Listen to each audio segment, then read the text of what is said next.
चलो तो सभी ने जो है ग्रामर के लिए एडमिशन लिया है, यस नो?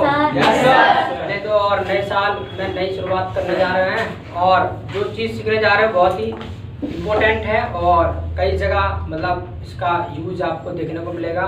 और सब जो यहाँ आए हैं सबका अपना अपना पर्पज है। कोई मान लीजिएगा BA के लिए सीख रहा है, कोई अपने 8th के लिए सीख रहा है, कोई 10th के लिए, कोई 11th के लिए, ठीक। तो सबका अपना अपना है। कुछ राइटिंग के लिए सीख रहे हैं, तो यानी ग्रामर का यूज आपका यानी काफ़ी ज़्यादा है। चाहे वो कोई भी क्षेत्र आपका हो, हर जगह आपको इसकी ज़रूरत पड़ती है। प्लस आजकल क्या है कि रिटन में इंग्लिश को जो है आपका कोई भी एग्जाम हो हर जगह आप पूछा ही जा रहा है। कुछ चुनिंदा एग्जाम को छोड़ दें तो बाकी सब एग्जाम में आपका इंग्लिश को पूछा जाता है। तो ठीक है, आज शुरुआत करेंगे ग्रामर का। ग्रामर आपने बहुत पढ़ा होगा है और अपने क्या है कि 3री 4थी क्लास से पढ़ते आ रहे हो गए, लेकिन आज तक भी फिर भी ग्रामर की बात समझ में नहीं आई, ठीक। उसके बाद आपको एडमिशन लेना पड़ा है भाई, तभी तो लेना पड़ा। अगर वहीं समझ में आया होता स्कूल में तो एडमिशन लेने की आवश्यकता नहीं पड़ती। तो कोई नहीं, आपकी बार क्लियर हो जाएगा। आपकी बार आप राइट प्लेस पा चुके हो, ठीक। और चलिए तो जो शुरुआत करने जा रहे हैं मतलब ग्रामर क्लास की, आपने जो एडमिशन लिया है वो ग्रामर के लिया है। बाकी आपको पता होगा यहाँ पर स्पोकन क्लास भी चलता है आपका और जो इंग्लिश लिटरेचर है उसकी क्लास भी चलती है, लेकिन आपने जो एडमिशन लिया है वो ग्रामर क्लास के लिए लिया है, ठीक। चले तो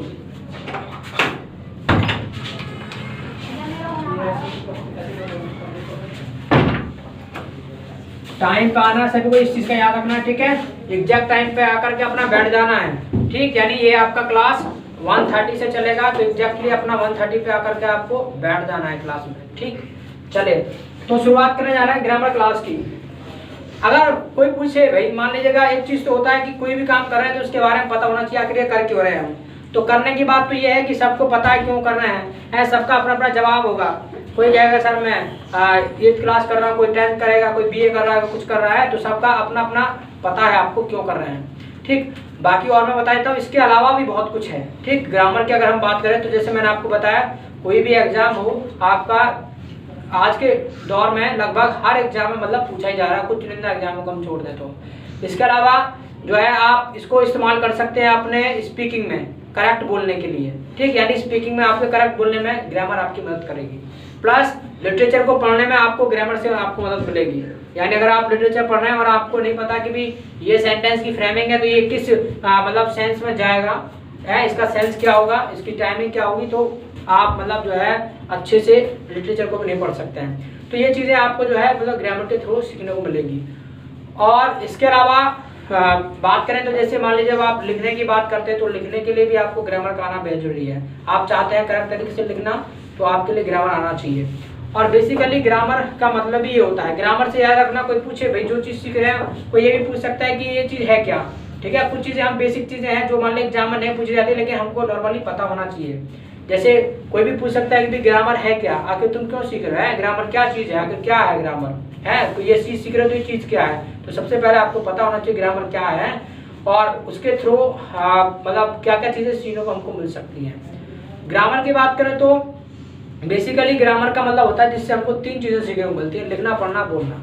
यानी कोई पूछे what is grammar, so grammar is that by which we learn 3 things, 3 चीज़ें सीखते हैं, how to write accurate, how to speak accurate and how to read accurate, ठीक। यानी एक्यूरेट उसको कैसे सीखा जाए, पढ़ा जाए, लिखा जाए, ये 3 चीज़ें हमको सीखने को मिलती हैं, ठीक। यानी 3 चीज़ें सीखने को मिलती हैं, लिखना पढ़ना बोलना, और वो भी करेक्टली, ठीक। 3 चीज़ें हमको सीखने को मिलती हैं, लिखना पढ़ना बोलना और वो भी करेक्टली, ठीक। तो यानी हमको जो है 3 चीज़ों का ज्ञान सीखने को मिलता है ग्रामर के अंदर। यानी how to read correctly, how to speak correctly and how to write correctly, ठीक। चलिए इसके अलावा हम बात करें तो सबसे जो छोटी इकाई होती है आपकी ग्रामर में होती है कुछ इस तरीके से आपने पढ़ा होगा कि भाई ABCD है, कुछ इस तरीके से आपने पढ़ा होगा। और ये जो क्रम जाता था आपका डॉट डॉट कर करके ये आपका XYZ तक, ये जो क्रम है आपका XYZ तक जाता था। यानी जब आपने पढ़ा होगा तो ABCD से शुरुआत आपने की होगी कि ये A for apple, B for boy, C for cat, इस तरीके से आपने शुरुआत की होगी। और ये जो क्रम है आपका आखिर तक Z तक जाता था और इसको आप अपना नाम दे देते, इसको आप बोलते थे अल्फाबेट। क्या बोलते थे? अल्फाबेट। अल्फाबेट। अल्फाबेट के अल्फाबेट्स? अल्फाबेट हैं? अल्फाबेट। अल्फाबेट के अल्फाबेट्स, अल्फाबेट। चलिए अल्फाबेट्स नहीं होता, अगर अल्फाबेट्स आप बोलेंगे, अगर आप इसमें एस प्लस करेंगे लेटर तो याद रखना ये बन जाएगा आपका इक्वल टू लैंग्वेज, यानी इसका जो मतलब होगा फिर होगा लैंग्वेज। अगर आपने जोड़ दिया इसमें एस तो इसका मतलब होगा लैंग्वेज। अल्फाबेट्स बोले तो लैंग्वेज, लैंग्वेज बोले तो भाषा। अगर आपने एक लेटर को ऐड किया इसमें तो बन जाएगा आपका लैंग्वेज, भाषा। अगर आपने बोला अल्फाबेट सिर्फ तो इसका मतलब है जो ए टू जेड तक आपका क्रम जाता है वर्णमाला, उसको अल्फाबेट कहते हैं। ठीक, अल्फाबेट का मतलब शुद्ध हिंदी में बोले तो इसका मतलब होता है वर्णमाला। और वर्णमाला अगर मान लीजिएगा इसी से हिंदी शब्द से हम इसको समझने का प्रयास करें तो और बेहतर समझ सकते हैं। क्यों? क्योंकि हमारे पास एक लैंग्वेज है हिंदी जिससे हम आसानी से एक दूसरे की बातों को समझ सकते हैं। ठीक है, वो अच्छे से आता है। तो याद रखना, वैसे इंग्लिश को इंग्लिश के तरीके से पढ़ना चाहिए, लेकिन कुछ चीजें हम जो है हिंदी में भी जानने का प्रयास करेंगे, ठीक, जिससे और बेहतर हम समझ सकें। तो वर्णमाला, वर्णमाला का मतलब क्या होता है? वर्णमाला यानी एक ऐसी माला जो अक्षरों की हो। वर्णमाला होता है अक्षर, ठीक, अक्षरों की माला, उसको हम कहते हैं वर्णमाला। ठीक, ये एक तरीके से आपकी जैसे माला आप पहनते हो ना, सेम इसी ये भी आपकी माला है, लेकिन अंतर इतना है कि ये जो माला है ये आपकी वर्ण की है, अक्षर की है, ये अक्षरों की माला, लेटर की माला है। ठीक, वो जो आपके पास जो होती है वो पल की माला होती है। ठीक, यानी मोती जो आप मानो पल्स है, मोती है, उनकी माला होती है। ये जो है आपके वर्ण की है, यानी अक्षरों की माला है। और माला आपने देखा होगा, माला जब आप पहनते हैं आपने देखा होगा उसमें क्या होता है? क्रम होता है। अगर मान लीजिए तरह तरह के अगर उसमें मोती लगाए गए हैं तो उनका अपना एक क्रम होता है, ऐसे नहीं कुछ भी लगा दिया जो मर्जी। अगर मान लीजिएगा एक सीधा सीधा है तो वो तो सीधा डाल दिया, लेकिन उसको कम लाइक करते हैं। लेकिन उसमें रंग बिरंगे मोती लगा दें और उसके बाद फिर उसमें क्रम होता है। मान लीजिए बीच में दो इस तरीके से रेड डाल दिया, दो ब्लू डाल दिया, इस तरीके से डालते तो बिल्कुल हुबहू मतलब वही मैचिंग करके डालते हैं दोनों तरफ, यानी लेवल जो है वो बराबर आए। तो उनका एक अपना मतलब ऑर्डर होता है, अपना एक उनका क्रम होता है। सेम सिस्टम वर्णमाला का मतलब भी यही है कि एक ऐसा क्रम जो ए टू जेड तक जाता है और एक क्रमबद्ध तरीके से जाता है, उसको वर्णमाला कहते हैं। ठीक, यानी ए टू जेड तक जो आपका क्रमबद्ध तरीके से जाता है उसको हम वर्णमाला कहते हैं। यही वर्णमाला आपका हिंदी में भी होता है और इंग्लिश में भी होता है, but we are talking about here English, लेकिन यहाँ हम बात इंग्लिश की कर रहे हैं। तो ए टू जेड तक आपका जाता है। ए टू जेड में भी अब इसमें जो मान लीजिएगा ये मोती है एक तरीके से, सपोज करिएगा।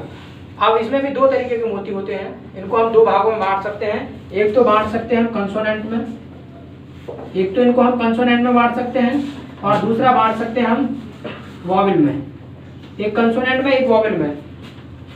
थोड़ा थोड़ा तुमको याद आ रहा होगा, याद भी होगा। कंसोनेंट जो होते हैं वो हमारे कितने होते हैं? 21। ठीक, अगर वॉवेल की बात करें तो ये आपके 5। और वॉवेल कौन कौन से होते हैं? A, E, I, O, U। ये 5 आपके मतलब वॉवेल्स होते हैं, और इनके अलावा जो बचते हैं वो सब आपके कंसोनेंट। ठीक, और जो ये आपके 21 है कंसोनेंट है, इसमें भी मान लीजिएगा कुछ इसमें से निकालना चाहे तो निकाल सकते हैं। इसमें से भी आता है आपका सेमी वॉवेल, सेमी वॉवेल।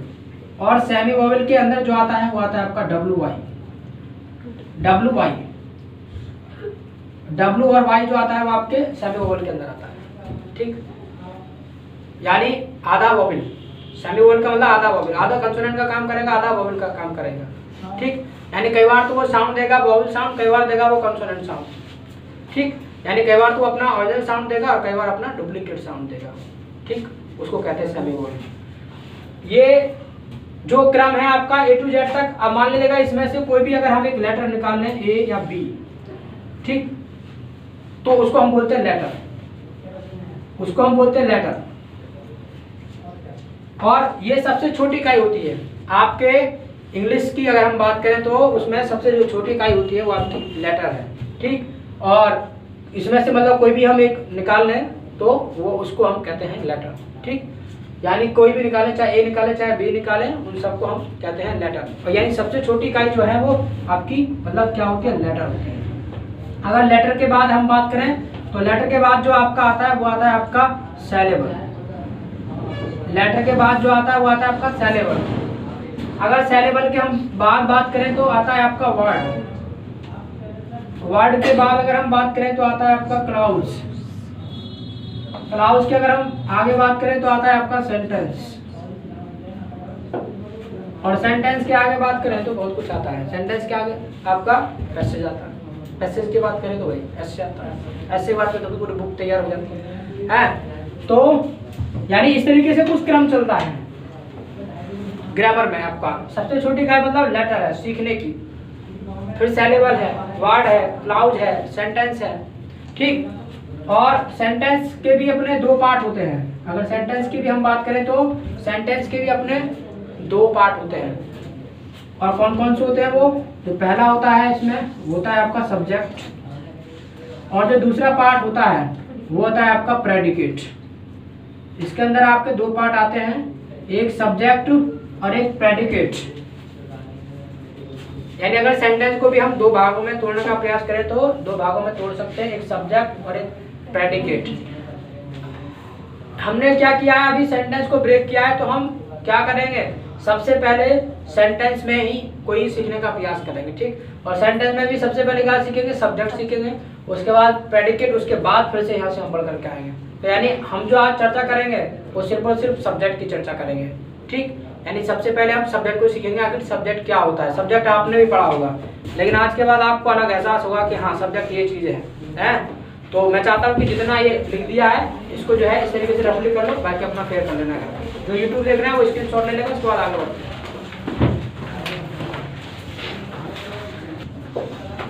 चलिए तो लिख लिया? Yes sir. चलिए तो आगे बढ़ते हैं। Yes sir.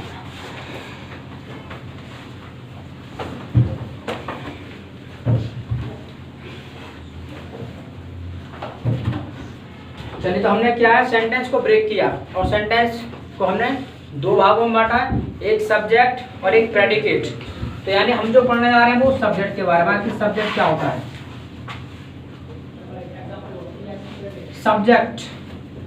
सब्जेक्ट आपने भी पढ़ा होगा है। सब्जेक्ट का मतलब हिंदी में करता, करता मतलब काम करने वाला है, ऐसे ही है, ऐसे ही कुछ पढ़ा होगा कि सब्जेक्ट मतलब करता, करता मतलब काम करने वाला। जो काम करने वाला होता है वही सब्जेक्ट होता है?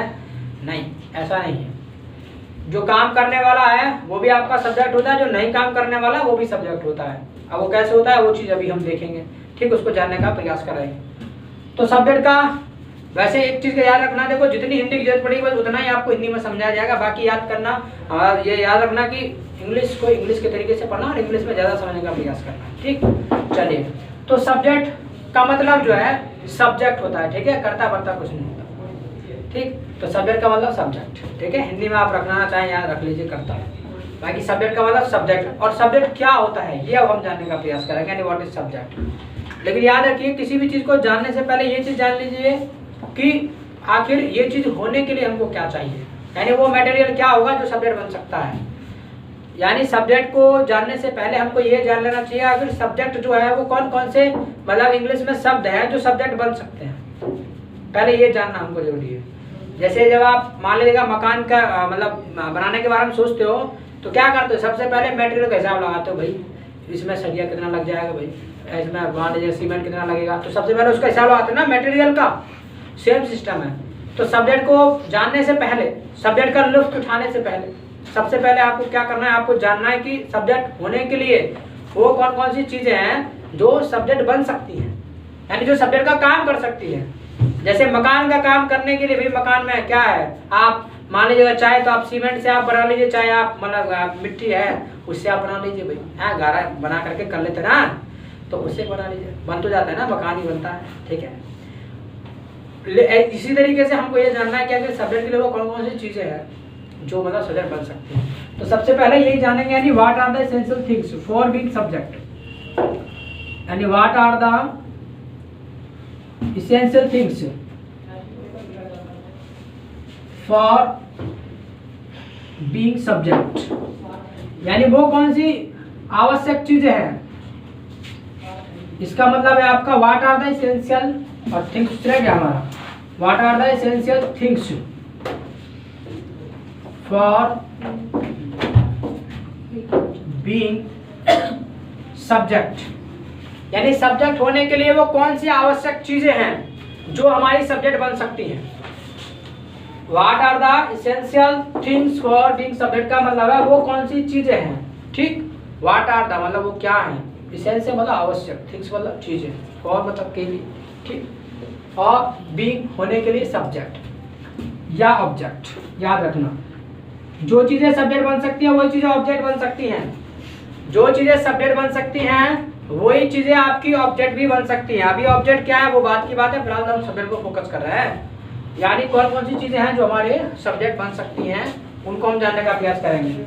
तो याद रखना, अगर सब्जेक्ट आप चाहते हैं कि ये सब्जेक्ट बन जाए, आखिर वो कौन कौन सा होगा, कैसा होगा दिखने में, तो याद रखना सब्जेक्ट में जो सबसे पहले आता है वो आता है आपका नाउन। जो नाउन है वो आपका सब्जेक्ट बन सकता है। जो आपका नाउन है वो आपका सब्जेक्ट बन सकता है। अब आपके दिमाग में आ रहा होगा सर ये नाउन क्या होता है, नाउन तो हमने पढ़ाई ना है, हम कैसे पहचानेंगे। तो कोई नई बात नहीं, अभी 1 मिनट में याद समझ आ जाएगा नाउन क्या होता है। अगर हम नाउन की बात करें तो नाउन का मतलब है name. Any name is a noun. कोई भी नाम हो, किसी का भी नाम हो, वो नाउन होता है। यानी नाउन का मतलब है नेम। एनी नेम, कोई भी नाम हो वो नाउन होता है। कैसे? जितना मर्जी आप बोल रहे हैं, जितनी चीजें आप देख रहे हैं, सुन रहे हैं, बोल रहे हैं, वो सब आपका नाउन है। जितनी भी चीजें आप बोल रहे हैं, सुन रहे हैं, वो सब आपका नाउन है। जैसे आपने बोला, मान लीजिएगा राम, श्याम, मोहित, जितना मर्जी आप बोलेंगे, पेन, बस, चेयर, कूलर, यानी जितनी भी चीजें आप बोलेंगे वो आप नाम लेकर के बोलेंगे। और जब नाम लेकर के आप बोलेंगे वो आपका नाउन है। क्लियर? इतने बात समझ में आ गया?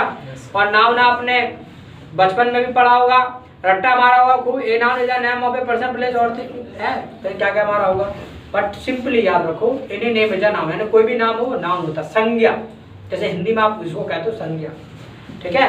तो यानी कोई भी जो नाम है वो आपका नाउन होता है, ठीक। जितना मर्जी आप बोलिए, राम, श्याम, चेयर पे, जितना भी आप देखेंगे, कोई भी चीज आप देखेंगे उसका नाम लोगे, और जब नाम लोगे तो वही आपका नाउन है, और वो बन सकता है आपका सब्जेक्ट। इतनी बात समझ में आई? यानी सब्जेक्ट होने के लिए हमको इसका मतलब पता चला कि नाउन हमको चाहिए, यानी नाउन हमारा सब्जेक्ट बन सकता है हमारा object. But we are focusing what, हम नाउन को फोकस कर रहे हैं। तो यानी सब्जेक्ट होने के लिए हमको नाउन चाहिए। जैसे हमने कहा, मान लीजिएगा राजू, हमने कहा कि भी राजू अच्छा है, Raju is good, Raju is good. हमने कहा भी पेन अच्छा है, पेन इज गुड। तो यानी राजू है, पेन है, बोलो ये नेम है कि नहीं? नाम है ना। और ये सब्जेक्ट है, ये वर्ब है, ये अदर वर्ड है। सेंटेंस में 3 ही चीजें होती है, याद रखना। सेंटेंस दुनिया का कितना भी बड़ा हो, उसमें 3 ही चीजें मिलेंगी, सब्जेक्ट, वर्ब और अदर वर्ड। और सब्जेक्ट वही मतलब वर्ब वही लेगा जो सब्जेक्ट होगा। तो भाई ये जो पेन है ये नाउन है, तुम्हारे अपने साथ वर्ब ले रहा है तो इसका मतलब सब्जेक्ट है। राजू है, नाउन है, नेम है, अपने साथ वर्ब ले रहा है, सब्जेक्ट है। तो यानी नाउन हमारा बन सकता है क्या? सब्जेक्ट बन सकता है। इसके आगे जो सब्जेक्ट आपका बन सकता है वो है आपका प्रोनाउन। प्रोनाउन आपका सब्जेक्ट बन सकता है। अब आप कहो चले प्रोनाउन क्या होता है, तो कोई नई बात नहीं है भाई। प्रोनाउन का मतलब जो किसी का नाम ना हो। बेसिकली बस मोटा मोटा याद रख लो, प्रोनाउन का मतलब जो किसी का नाम ना हो उसको प्रोनाउन कहते हैं। कैसे सर, इसमें क्या आएगा? जैसे ही है, सी है, ही, इट है, दे है, somebody है, nobody है, anyone है, anybody है, ये सब हमारा प्रोनाउन है, किसी का नाम नहीं है। तुम कहते हो ही, हाँ ही, कि ये ही जा रहा देखो, नहीं ही देखो, ये ही दे रहा है, ही दे रहा है, करते कभी नहीं करते भाई, because this is not name. ये क्या है? नेम नहीं है किसी का भी। तो जो नेम नहीं है वही प्रोनाउन है, ठीक। जैसे हमने कहा कि भाई ये अच्छा है, ही इज गुड।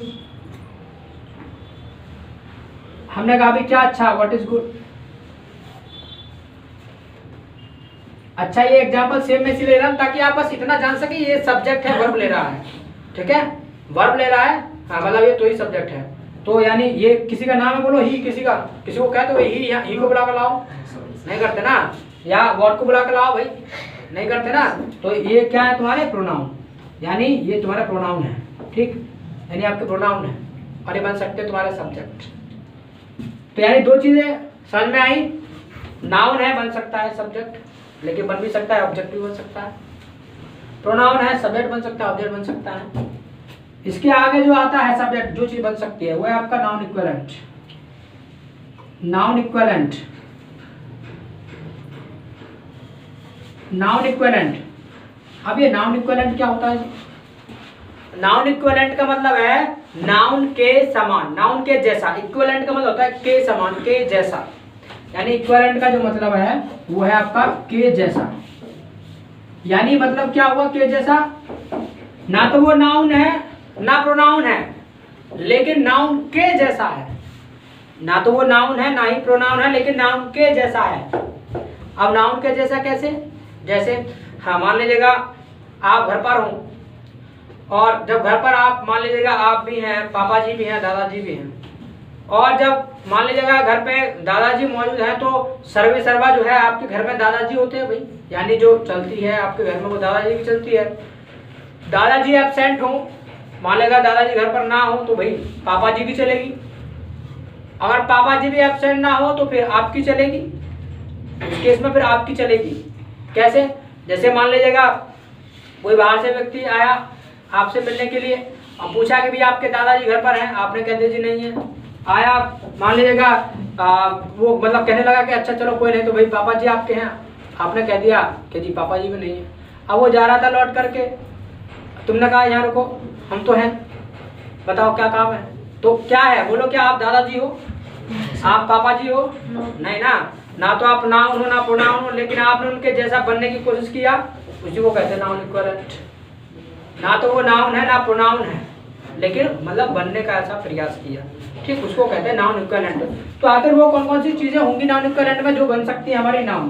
तो नाउन इक्विवेलेंट की हम बात करें, जो पहला आपका आता है वो आता है आपका जीरंड। जो पहला आपका आता है वो आता है आपका जीरंड।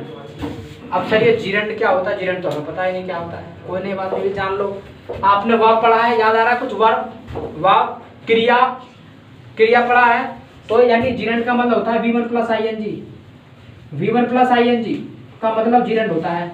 V1 प्लस ING मतलब वर्ब का फर्स्ट फॉर्म में ING। जैसे वॉक, वॉक होता है टहलना, और वॉक में ING लगा दो तो बन जाएगा वॉकिंग। हमने कहा walking is good, walking is good, तो वॉकिंग इज गुड ये क्या है आपका? वॉक। मान लीजिएगा वॉकिंग प्लस ING क्या? जीरंड है, यानी V1 में ING लगा दे तो वो आपका बन जाता है जीरंड, ठीक। तो वॉकिंग इज गुड, तो यानी वॉकिंग क्या है आपका? ये जीरंड है और अपने साथ वर्ब ले रहा है और काम कर रहा है सब्जेक्ट का। क्यों? क्योंकि जब सब्जेक्ट है तो ही वर्ब ले रहा है, क्योंकि वर्ब जो ले सकता है वो आपका सब्जेक्ट ले सकता है, वर्ब नहीं ले सकता। हमने कहा स्मोकिंग इज बैड। अब स्मोकिंग इज बैड, तो स्मोकिंग, स्मोक प्लस ING है, ये भी आपका जीरंड है, ING लग रहा है, तो ये भी आपका किसका काम कर रहा है? सब्जेक्ट का, यानी ये भी सब्जेक्ट बन रहा है, यानी जीरंड आपका बन सकता है सब्जेक्ट। इसके अंदर जो दूसरी चीज आती है वो है आपका इन्फिनिटिव्स। इन्फिनिटिव्स, इन्फिनिटिव्स क्या होता है जी? इन्फिनिटिव्स का मतलब है 2 प्लस V1। अगर इन्फिनिटिव्स की बात करें तो वो होता है आपका 2 प्लस V1, यानी वर्ब के फर्स्ट फॉर्म में अगर आप 2 लगा दें तो वो आपका इन्फिनिटिव बन जाता है। जैसे हमने कहा, इसी को कर दिया हमने टू वॉक इज गुड, टहलना अच्छा होता है। और याद रखना जब आपका वॉकिंग होगा या टू वॉक होगा, यहाँ पर जो हिंदी में मतलब निकलेगा वो ना निकलेगा, टहलना, चलना, ठीक है, खेलना, प्लेइंग इज गुड, जो मर्जी बोलो। तो वॉक मतलब टू वॉक इज गुड मतलब खेलना, सॉरी ये टू वॉक इज गुड मतलब वॉक करना मतलब अच्छा होता है, ठीक है। तो टू वॉक मतलब टहलना अच्छा होता है। ऐसे ही टू स्मोक इज बैड, तो यानी जिसके पहले आप V1 के पहले, वर्ब के पहले 2 लगा देंगे वो आपका बन जाएगा क्या? इन्फिनिटिव। और ये बन सकता है आपका सब्जेक्ट, तभी तो वर्ब ले रहा है, सब्जेक्ट है तभी वर्ब ले रहा है, तभी वर्ब ले रहा है। तो यानी ये सारी चीजें हैं जो बन सकती हैं आपकी सब्जेक्ट, यानी नाउन बन सकता है, प्रोनाउन बन सकता है और नाउन इक्विवेलेंट बन सकता है। ये सारी चीजें आपकी बन सकती हैं क्या? सब्जेक्ट बन सकती है, ठीक। अच्छा, मैं चाहता हूँ कि इतना लिख लिया जाए, उसके बाद और आगे जाके सब्जेक्ट के बारे में। जो यूट्यूब देख रहा है स्क्रीनशॉट ले लें, तो लिख लिया, आगे बढ़ा जाए। Yes sir.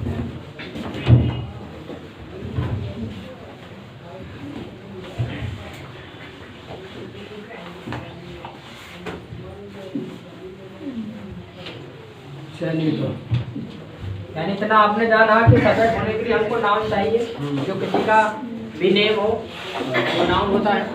प्रोनाउन मतलब जो किसी का नेम ना हो वो भी हमारा बन सकता है सब्जेक्ट। और नाउन इक्विवेलेंट, नाउन इक्विवेलेंट में हमारा जीरंड, जीरंड मतलब V1 प्लस ING, यानी वर्ब का कह सकते हैं वो चौथा फॉर्म या आईएनजी फॉर्म करके आपने पढ़ा होगा। ठीक, उसके बाद इन्फिनेटिव्स मतलब 2 + V1 यानी 2 यानी वर्ब के पहले V1 के पहले 2 लगा दें तो वो आपका बन जाता है इन्फिनेटिव, वो भी आपका बन सकता है सब्जेक्ट। इसके अलावा जो सब्जेक्ट है उसको हम सारे सब्जेक्टों को 2 कैटेगरी में और बांट सकते हैं।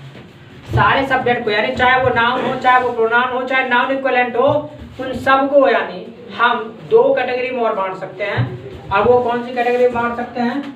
वो हम बांट सकते हैं, एक तो सब्जेक्ट हो सकता है तुम्हारा डूअर, एक तो हो सकता है तुम्हारा सब्जेक्ट डूअर, और एक सब्जेक्ट आपका हो सकता है नॉन डूअर। यानी एक तो हो सकता है डूअर और एक हो सकता है नॉन डूअर।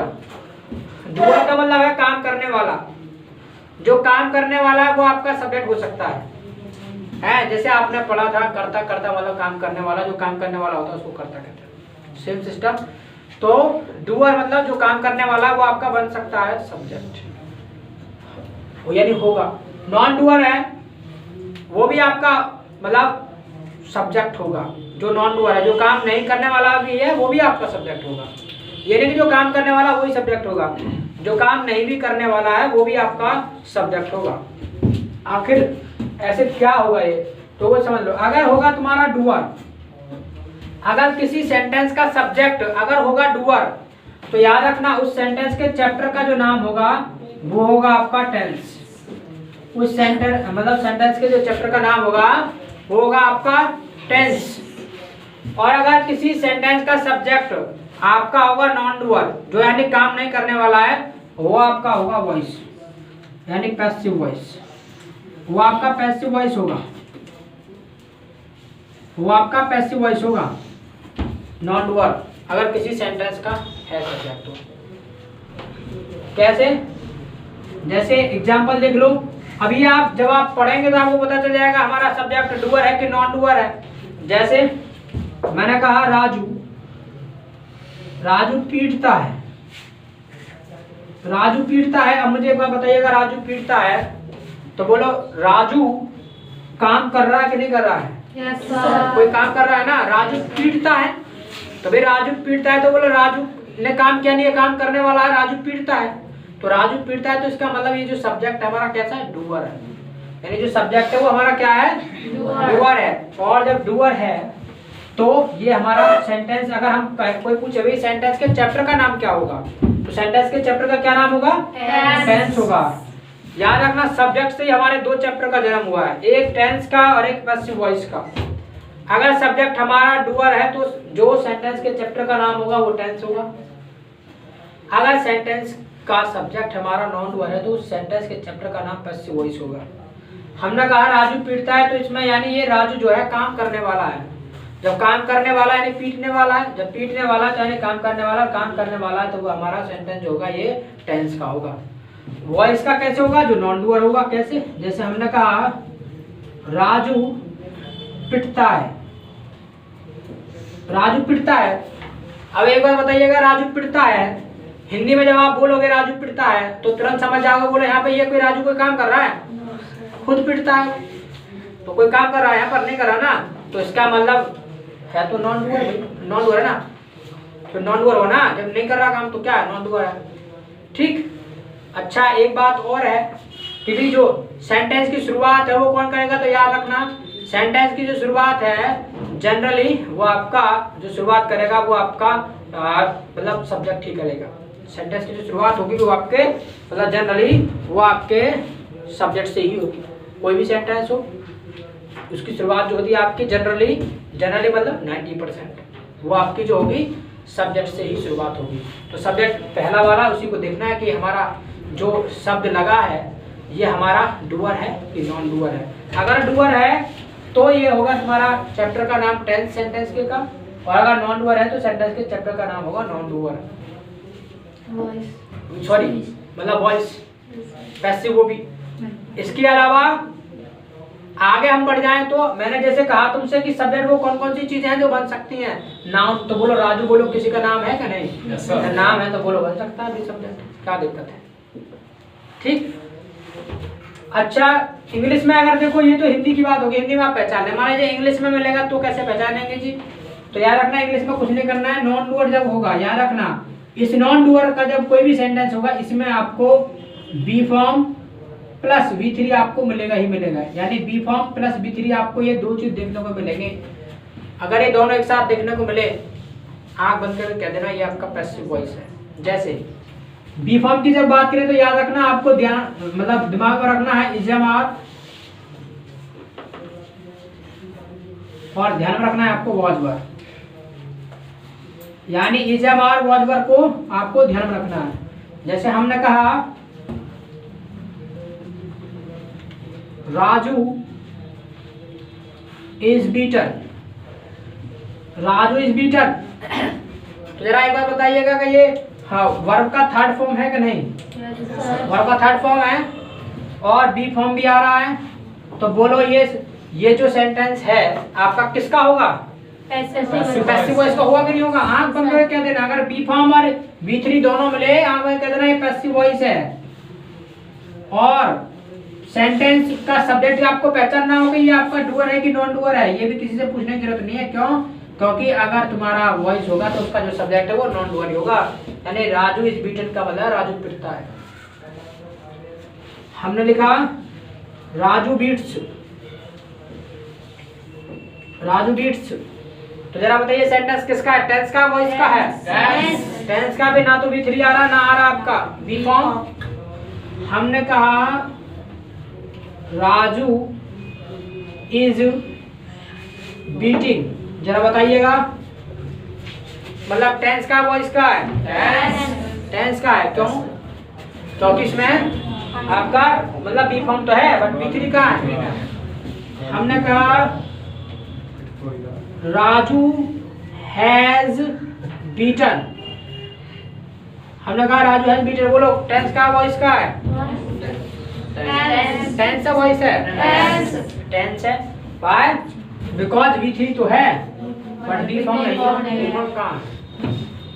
तो ये भी मतलब इस तरीके से भी आप पहचान सकते हैं। बाकी तो डिटेल में हम पढ़ेंगे, फिलहाल तो हमारा फोकस किस पे था कि सब्जेक्ट क्या होता है। तो सब्जेक्ट हमारा होने के लिए नाउन चाहिए, प्रोनाउन चाहिए, नाउन इक्विवेलेंट चाहिए। नाउन इक्विवेलेंट में भी आपको जेरंड चाहिए, इन्फिनेटिव चाहिए। और नाउन आपका दो तरीके का हो सकता है, डूअर हो सकता है, नॉन डूअर हो सकता है, यानी काम करने वाला हो सकता है, काम नहीं भी करने वाला हो सकता है। काम करने वाला होगा तो सेंटेंस के चैप्टर का नाम होगा टेंस, अगर काम नहीं करने वाला होगा तो सेंटेंस के चैप्टर का नाम होगा पैसिव वॉइस। तो बोलो यहाँ तक बात क्लियर है? ठीक है, आज क्लास यहीं ब्रेक करेंगे और बाकी चर्चा हम कल करेंगे। जो यूट्यूब पर देख रहे हैं अपने फ्रेंडों के साथ वीडियो शेयर करो, कोई क्वेरी क्वेश्चन है तो कमेंट में मतलब कमेंट बॉक्स में कमेंट करो, और चाहते हो वीडियो आपको ऐसी मिलती रहे तो चैनल को सब्सक्राइब करो और बेल आइकन को प्रेस करो। So it's all for today, so keep learning and keep winning, सीखते रहिए और जीतते रहिए।